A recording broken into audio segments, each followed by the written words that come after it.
Have you talked about euthanasia before? You mean like MAID? Isn't there another country that recently legalized or is about to legalize state-assisted euthanasia? UK? They're doing it in the UK? Fuck, that's grim. They're all gonna do it, man. Britain is debating it. Yeah, I still don't know how I feel about that shit.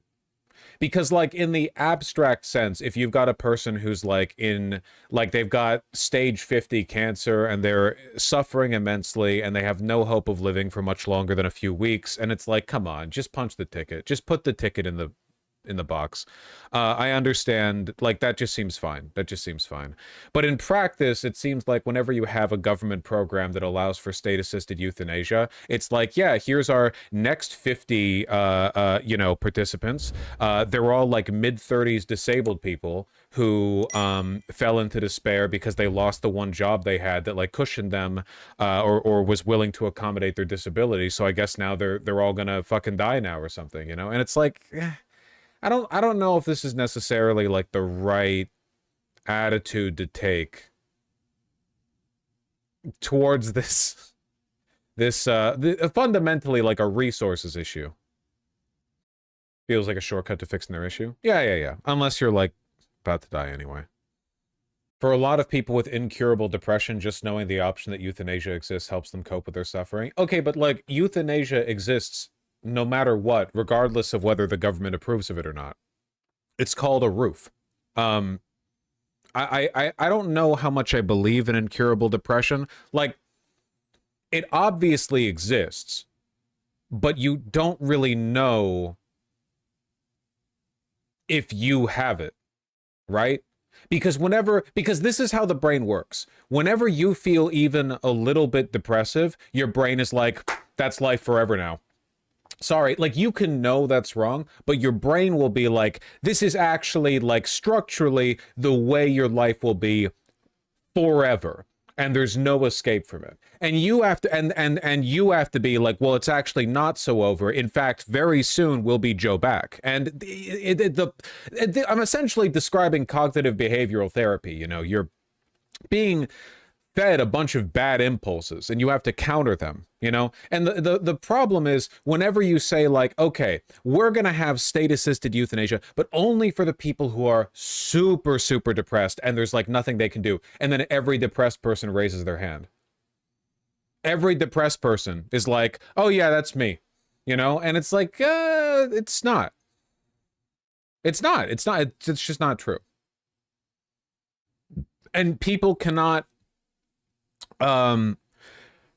rationally evaluate it because the tool you use to evaluate stuff like that, your brain, is the thing that's compromised. So are there people who are in that position, like permanently depressive or whatever? Yeah, like that has been the case for some people, but I think it's like a tiny minority of people who experience depression. Like for the vast majority of people, you know?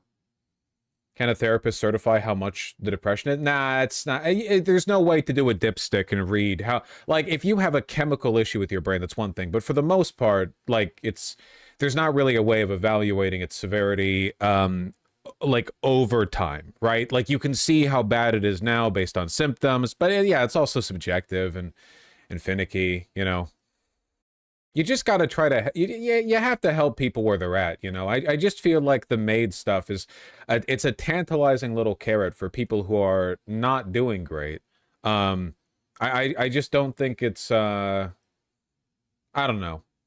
Yeah, and then you get shit like this. I remember that. Paralympian claims Canada offered to euthanize her when she asked for a stair lift. That's funny. I mean, it's horrible, but it is funny. Because then, like, some doctors will be like, oh, well, we can, like, you know, this is now on the table for recommendations. And a lot of doctors are pretty bad at their jobs. So, oh, okay, well, just stop. Mom's seen using the N-word. Is that really the autoplay now? Jesus. This is misinfo. It was a government worker who broke the law doing this, and they were charged and criminally prosecuted for it. How is that misinfo, then? It says government worker...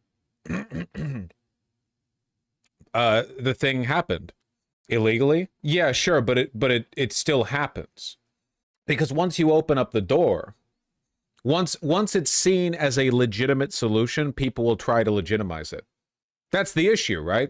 It's not about like how many people get it. It's the idea that once it becomes a legitimate venue, you know, or a pathway, you know, you start to talk about it like it's more of an option. Unfortunately, and the anti-natalists, they're going to hate this one, but it's true. They can't take the truth from me. Unfortunately, like a lot of being optimistic in spite of mental illness or difficult times in your life is dogged, irrational persistence, you know? And your brain will try to be like, no, that's cringe. You can't be happy. It's not rational to be happy, but you have to be happy anyway. And then eventually it will become rational to be happy. You kind of have to fight. You have to fight through that. You know, it's kind of like, it doesn't matter what the odds are. If you believe you can do it, the odds go up. Yeah, you get me. Is this real? Assisted dying now accounts for 1 in 20 Canada deaths. Sheesh. Okay, this might not necessarily be bad if it's mostly for people who are terminally ill anyway. And the median age of this group was more than 77. The vast majority, around 96%, had a death deemed reasonably foreseeable due to severe medical condition. Okay, see that's fine. That's right. That's fine. Like if we're talking about very old people who are suffering, yeah. Still, it's quite a few. 15,300 medically assisted deaths in Canada in 2023.